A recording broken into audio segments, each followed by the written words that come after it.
Hello, everyone. We're back with another Ask an Engineer video series, and today I have Andrew Garchek with us again. Hello. How you doing, Andrew? I'm doing well, Brelan. How are you doing today, buddy? I'm doing good, thank you. Thank you. It's Friday, Awesome. so doing terrific. Very excited. So, Andrew, I have you here today because I just have a few questions about the Metal X. I love additive manufacturing. I love 3D printing. I just have some questions about, I guess, how the whole process starts, how it begins, and what is involved with the post-processing of a metal part. Could you explain that a Yeah. little bit for us?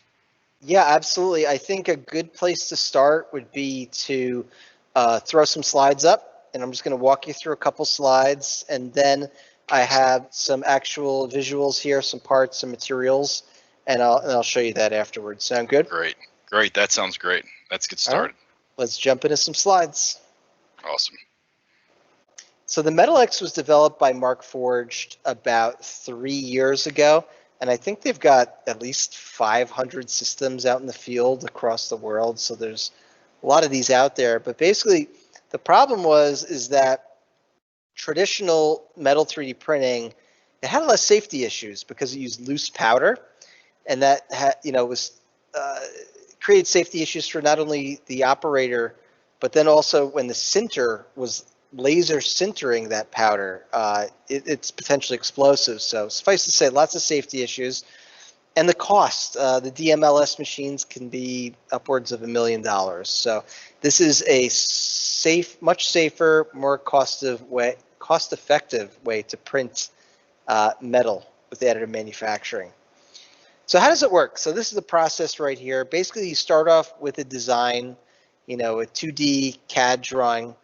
And once you get your model together, you save it as an STL file. And then you load it into the Markforged software, which is called Eiger.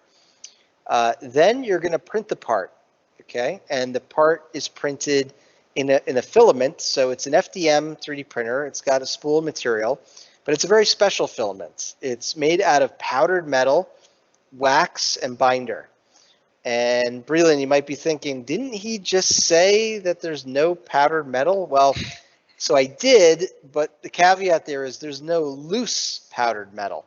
So our powdered metal is encapsulated in a filament with the wax, with the polymer, so it's safe to handle, and it removes those safety issues. But then you got to remove those ingredients. So the next step is you wash the part in a solvent, which dissolves the wax out of it. And then you're just left with just the polymer and the powdered metal. So you sinter it. The part goes into a sinter furnace, goes up to very high temperatures, like 1300 degrees Celsius. It vaporizes all the polymer, and then in the end, you're left with your final part, which is just the metal particles left over. So that powdered metal that was floating there kind of homogeneously, it fuses together, and in the end, all you have is metal.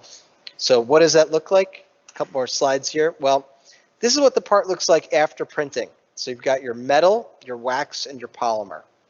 Then after you wash it in the solvent, you've now removed the wax. So now all you've got is polymer and metal particles. Then the sinter furnace vaporizes the polymer. So now all you've got is metal particles, but they're kind of spread out. But by the time the sinter it's the end of the cycle, they move closer together until they fuse, and the part shrinks about 20%. And in the end, all you're left with is the metal. So all the other ingredients are removed. So, Brelan, just after that really quick little overview, do you have any quick questions before I move on to some of the stuff I want to show you? No, I think that was a great explanation. Thank you for going through that. That was that was awesome. It was very helpful. Cool. Yeah. So let me show you what some of this looks like. So this is a filament spool. This is H13. This is a tool steel used for hot work. Tools that are for hot work. And what that means is specifically when a tool has to operate at over 50% of its melting temperature. So when it's pretty hot. So we're not talking about a couple hundred degrees. We're not talking about a hot part. It's got to be hot to an extent where it's over 50% of its melting temperature. then you want to use a material like H13, which is a hot work tool steel. So this is what the filament actually looks like. I'll just break a little piece off to show you here. Okay, wow. Yeah. So Andrew, you were talking about the high temperatures. What kind of temperatures are we talking about? Well, H13, I don't know the melting temperature offhand, but it's got to be upwards of, 15, 1800, 2000 degrees Celsius. We sinter at around 1300. So it's got to be, it's higher than that you Sure. don't go up to the melting temperature when you sinter, or else you'd get a puddle instead of Sure. a nice part. Sure. So it's up there, it's fairly high melting temperature. Okay. But an application for that would be like, maybe like a mold or something like that, like a die cast mold where you're pouring molten metal in very hot. So you'd be pouring in a metal with a lower melting temperature into H13, which is hot at that point because it's as hot as the melting temperature of the other metal, but it's not as nearly as hot as its own melting temperature, which is higher. That makes sense. So check out this. This is the filament. So this is your wax, your polymer, and your powdered metal. Okay. And it's very fragile. This is brittle. So you just touch Wow. it and it breaks. So this is one of the reasons why the Metal X has a heated chamber where the other Mark Forged printers don't, because when you warm this, it gets much more ductile. It gets softer and it can actually move around without just snapping off the top of the print head.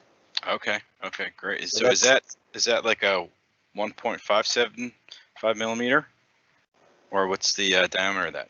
That's a good question. I think it's 2.75. Okay. I believe. I think I'm wrong though, because my other filament is 2.85. I'll have to look that up for you. I'll get back to you. Yeah, that's a good question. You got me. So I wanted to show you an actual part. So when you print on the Metal X, out of the filament I just showed you, this is what you get, right? So it's really crisp. Gray. Yeah, it looks nice. This was printed at 125 micron resolution, but you can actually print at 50 micron off of this machine. So you can get twice as good kind of crispness and resolution. It's an interesting part. This is the part that our first Metal X customer, Stanley Black & Decker, needed to see in order to say, yes, this is the right machine for us. This was their benchmark part. And it's printed with internal channels that have a diamond shape or teardrop shape, which means it can print without support material in these holes, which was nice. So it makes a nice smooth hull. But basically, you print this part, and then this still has the wax in it. You'd wash it in the solvent, it would still look the same. The wax would be gone, but if you put a microscope on it, you'd see it looks like a sponge. It would be all these little cavities because all the wax is removed and what's left is the empty cavities. So it would look like a sponge, which is important for the next step. So when you go into the sinter furnace, it needs all those cavities or else the polymer that's in the middle won't be able to find its way out and be vaporized. Okay, sure. But this is, before I show you the final part, any thoughts or questions on this guy? Yeah, so when you put it in, when it goes through the sintering process, does that still add some additional strength when it's removing all the pores after removing the wax?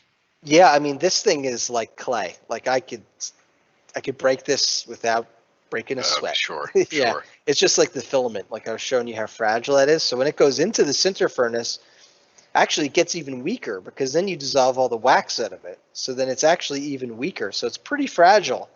When you put it in the sinter furnace, it's really just little particles of metal floating in this polymer that's holding it together. So yeah, when it comes out, this is the finished product.